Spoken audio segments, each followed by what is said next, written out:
একটা আয়াত থেকে কথা বলা শুরু করি। সূরা হুজুরাত পড়বেন, সূরা হুজুরাত।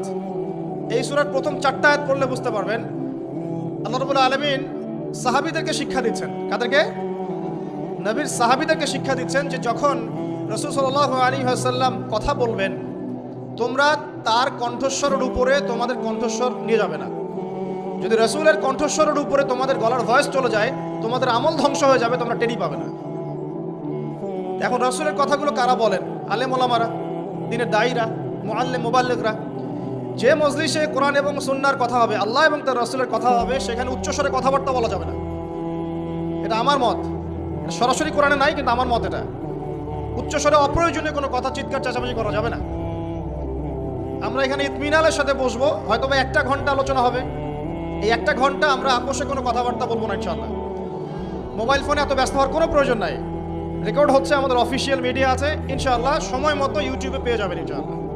টেনশনে কিচ্ছু নাই, তখন ডাউনলোড করতে পারবেন, শেয়ারও করতে পারবেন। আর এই যে সেলফি তোলা আর ছবি তোলার যে সংস্কৃতিটা চলছে আর কি, এগুলোর মধ্যে ডুবে যাবেন না। এগুলো আমাদের সংস্কৃতি না। আমাদের সংস্কৃতি কতটুকু?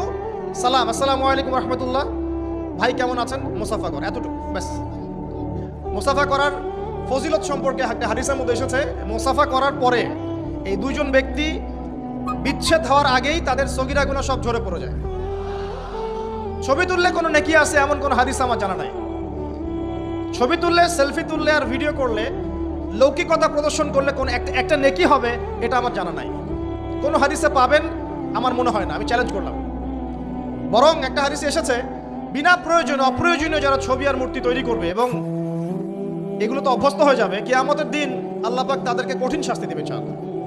আল্লাহ পাক বলবেন যে তুমি যা সৃষ্টি করেছিলে এর মধ্যে এখন প্রাণ সঞ্চার করো, মানে একে রূহ দাও, প্রাণ সঞ্চার করো। ব্যক্তি পারবে না, তখন তাকে এই কারণে আযাব দেওয়া হবে। আমরা কি এটা চাই? এই যে আমরা পাসপোর্ট সাইজের ছবিটা ইউজ করি আমাদের এনআইডি কার্ডের মধ্যে, পাসপোর্টের জন্য, ভিসার জন্য, আলেম ওলামাদের ইস্তেহাদ, এটা ইস্তেহাদ যে এই একটা ছবি জায়েজ হতে পারে। এটা ইস্তেহাদ, সরাসরি কোরআন সুন্নাহয় পাবেন না।